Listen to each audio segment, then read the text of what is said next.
Have you ever wondered why someone refuses to sell an old watch that's barely worth anything, yet insists it's priceless? Or why investors hold on to losing stocks long after they should have sold them? Today, we're exploring one of the most powerful psychological forces influencing our financial decisions, the endowment effect. Why does simply owning something make us value it more?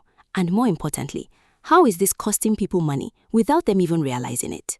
That's a fantastic question, because the endowment effect is quietly influencing millions of financial decisions every single day. At its core, the endowment effect is our tendency to place a higher value on something simply because we own it. The object hasn't changed, the market hasn't changed. What's changed is our emotional attachment. Ownership tricks the brain into believing this is part of me now. Imagine buying shares of a company because you believed in its future. A year later, the business is struggling, earnings are falling, and better investment opportunities are everywhere. Yet you keep telling yourself, it'll recover, I can't sell now. Deep down, you are no longer making a rational investment decision. You are protecting your ego. Selling feels like admitting you are wrong.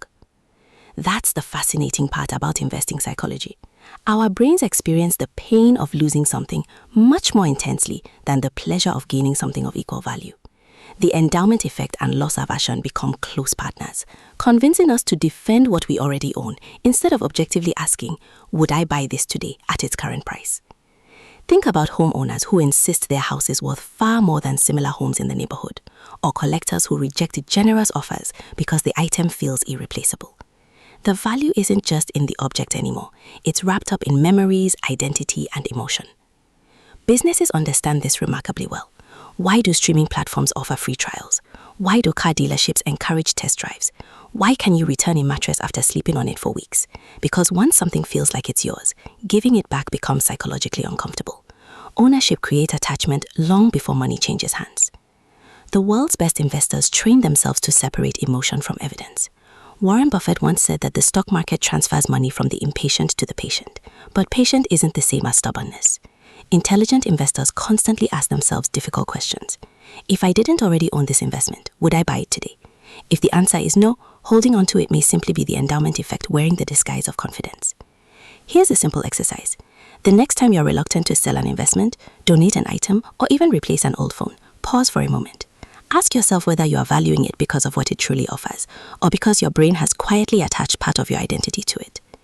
Understanding behavioral finance isn't just about making better investment decisions. It's about recognizing that our greatest financial competition isn't the market, it's often our own mind. What an eye-opening conversation. The endowment effect reminds us that the biggest obstacle to building wealth isn't always a lack of knowledge, it's our own psychology. If this episode made you rethink the way you value your investments and possessions, leave a comment sharing an example from your own life. Don't forget to like, subscribe, and share this episode with someone who wants to become a smarter investor. Until next time, remember, the best investment you can make is understanding how your mind works before your money does.